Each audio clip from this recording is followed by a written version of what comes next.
Assalamualaikum warahmatullahi ta'ala wabarakatuh. Halo teman-teman, nama saya Aji Wafawi. Saya dari jurusan Komunikasi dan Penyiaran Islam. Hari ini saya ada tugas dari dosen ilmu komunikasi. Komunikasi merupakan salah satu bagian paling penting dalam kehidupan manusia setiap hari.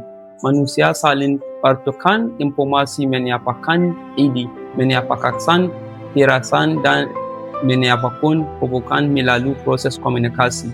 Di balik setiap pesan yang berhasil disampaikan terhadap seseorang komunikasi, seseorang yang memiliki peran penting dalam menyampaikan informasi secara jelas, efektif dan bertanggung jawab.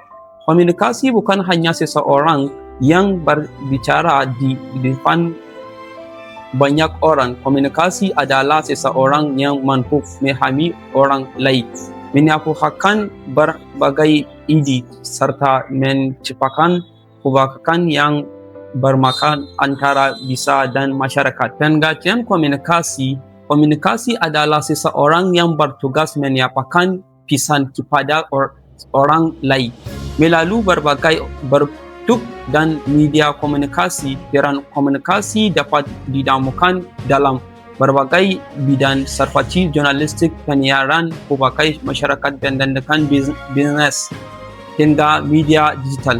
Seseorang komunikasi profesional tidak hanya bertugas menyampaikan informasi, tapi juga harus memahami siap audiensnya, bagaimana situasi yang dihadapi, serta melalui acara penyampaian pesan yang tepat.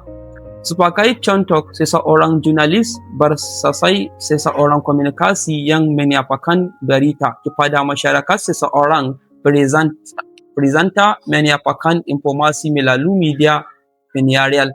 Seseorang public relation menyampaikan hubungan antara organisasi dan publik. Keberhasilan komunikasi tidak hanya ditentukan oleh isi pesan, tapi juga bagaimana pesan tersebut disampaikan dan bagaimana audiens memahaminya. Karakteristik komunikasi yang efektif. Untuk menjadi seseorang komunikasi yang efektif, terdapat beberapa kenamaan penting yang harus dimiliki. Pertama adalah kemampuan mendapatkan secara aktif komunikasi yang baik, bukan hanya pandai berbicara, tapi juga mampu memahami mendalam kebutuhan dan perasaan orang lain. Kedua adalah kejelasan dalam menyampaikan pesan. Seseorang komunikasi harus mampu mengubah ide yang kompleks menjadi informasi yang mudah dipahami oleh berbagai kalangan. Ketika adalah percaya diri, rasa percaya diri membantu komunikasi menyampaikan pesan dengan lebih menyampaikan dan memiliki penahakan terhadap.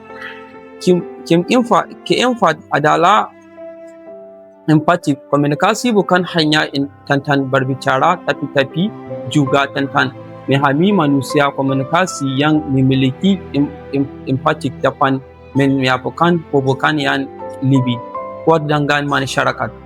Selesai itu, komunikasi harus memiliki tanggung jawab etika. Di era digital saat ini, informasi dapat menyebar dengan sangat cepat. Oleh karena itu, komunikasi harus menyampaikan informasi yang benar, menghindari berita palsu, dan menjaga nilai-nilai komunikasi yang membuat perasaan komunikasi semakin penting saat ini. Setiap orang dapat menjadi penyerap informasi melalui berbagai platform digital seperti media sosial.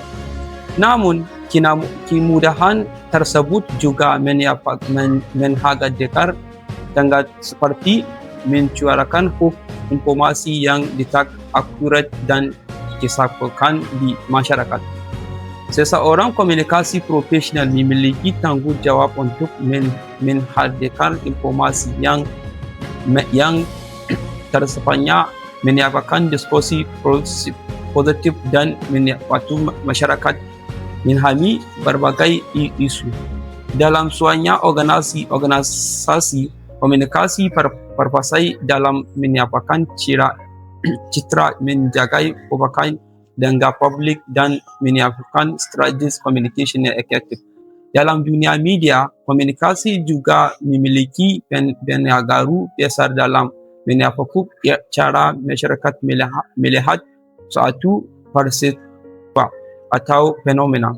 Seseorang komunikasi yang baik mampu menjadi jembatan yang menghubungkan berbagai individu, kelompok, dan budaya. Pikiran komunikasi dalam model komunikasi. Dalam teori komunikasi terdapat beberapa unsur penting, yaitu komunikasi, pesan media, komunikasi, dan umpan balik. Komunikasi beberapa sebagai pihak yang mencapakan dan menyampaikan pesan, namun proses komunikasi tidak berhenti ketika bisa dikirim. Komunikasi berhasil ketika pesan tersebut diterima, dipahami, dan mendapatkan respon dari penerima. Seseorang komunikasi profesional harus memahami beberapa hal.